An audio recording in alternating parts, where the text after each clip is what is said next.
folks. It's Sunday, the 23rd of August, which means it's Q&A Sunday. Run the jingle. I haven't got a jingle for this. It's just like the podcast. Hi there. Welcome to another episode of a Q&A with me, Dr. Benji FM. Today, I got a few questions from Facebook, out from YouTube as well. So if you have to comment last time, thanks very much. Again, if you've got any more questions that I don't answer in this, maybe think of one and save it, write it in the comments at the end.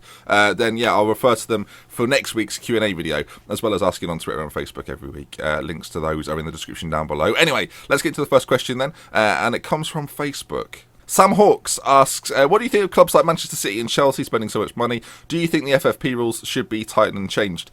My view on clubs spending lots of money is that I don't really care because, and I'll tell you why, although it impacts or it hurts sort of the progression of maybe of a club like Liverpool who don't have a mass investor like Chelsea or City do.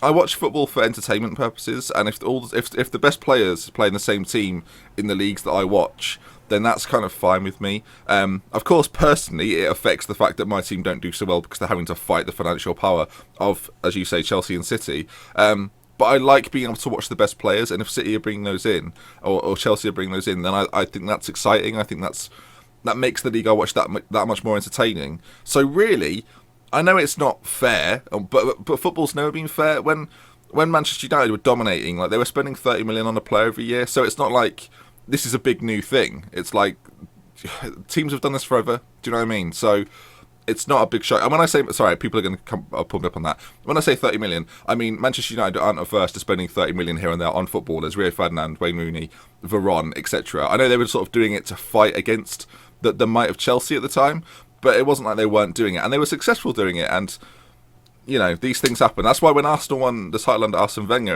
it was a little bit sort of. It must have meant a bit more because they weren't throwing a lot of money. Like they were throwing money, but they weren't throwing like millions and millions and millions at players to win a league title. So that must have felt pretty good. But yeah, overall, I don't really mind. I think FFP works if it's.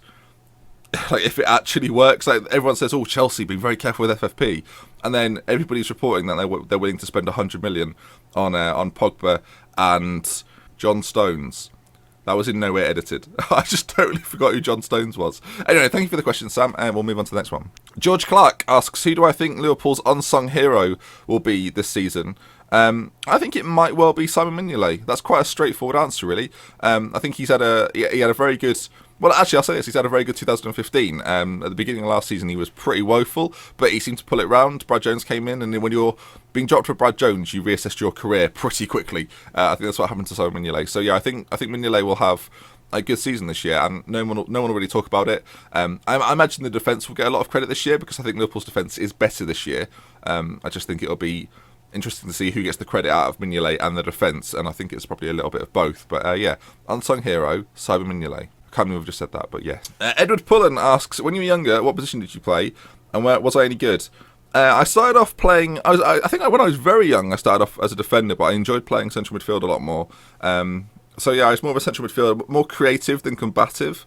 I wasn't like, although being a lot of them like 6'2", it wasn't like I would jump in there. I was very good at heading the ball. I was good at passing the ball. I had a good shot on me. Tackling wasn't a strength of mine until I became a little bit older, became a little bit more confident. But yeah, I was alright. I was okay. Fox in the Box, Foxy Plays Things on Twitter, doing the FM division, check it out if you don't know what I'm on about, asks, there are a lot of new guys on the streaming scene. What are your top 3 tips to help them get kick-started? Well, there isn't really. Thanks for the question, firstly, because I think the question about streaming is quite interesting, and I think for FM16 I will do a video the week before FM16 comes out. It'll be in a few months, for those wondering. Telling people how to stream, because I want to see more people streaming Football Manager. The 3 tips I would give are quite straightforward, really. Be as consistent as possible, be as entertaining as possible, and like don't quit early. That doesn't seem like a very good tip, but don't be discouraged by not having lots of people watch and things like that. When it comes to being consistent, people have to know that you're going to be there all the time. So if you say I'm going to stream Monday, Wednesday, Friday, and Saturday, people will think, oh, okay, well I can watch on those days, and people, if you show enough dedication to something, people make time for it. In the same way that I've done a video for every day for the past however long, apart from yesterday, ironically enough. I just think, yeah, that's the key thing for me, is being consistent to the point where you don't stop enjoying it though. Like, don't set a schedule for yourself if it's going to hold you back, if it's going to make you not love doing it. So yeah, consistency is the first one. Be entertaining in a way that, and this is the most important thing really. Anybody can play Football Manager. Football Manager's like that's not the hard bit. Not everyone can entertain people and say, oh look, come and watch me play Football Manager. So I think that's the key thing is. Make sure you're not just playing the game, because anyone can play the game. It takes someone a bit different to stream the game or things like that. So, yeah, be a bit different. Try and keep your audience entertained by talking to them, interact as much as possible. And the third one, yeah, is if it takes a while, if it takes a month, 2 months, 3 months, then that's just the way it is, and you have to stick at it. And it might be that the day you want to quit might be the day it all comes together. So stick with it is that's probably my biggest tip actually, is stick with it. If you love doing it, stick with it. Don't be discouraged too easily. So yeah, there you are.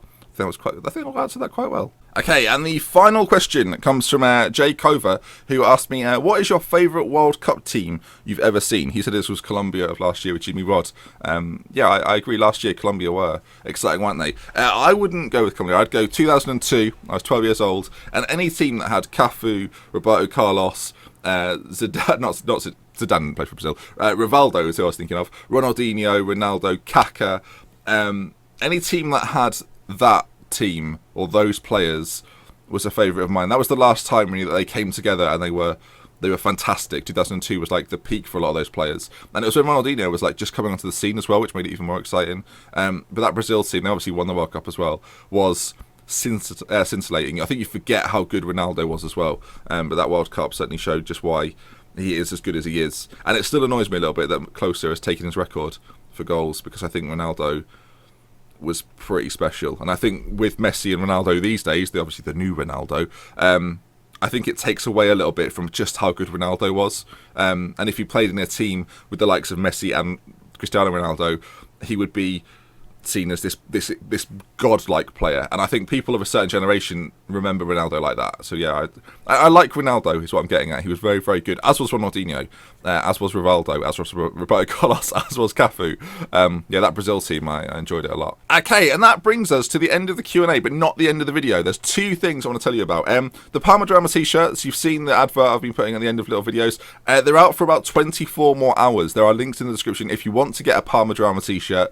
Now is the time to get one, because they'll be gone in 24 hours. I might bring them out again later in the year, or maybe towards the end of the series of Parma Drama, but for now, they are going off. So if you still want one, get one. If you have already bought one and you've got one in your possession, send me a picture on Twitter. I'd love to see you with your Parma Drama t-shirt. And finally, and this is, hopefully you've stayed to this point, because this is the most important point.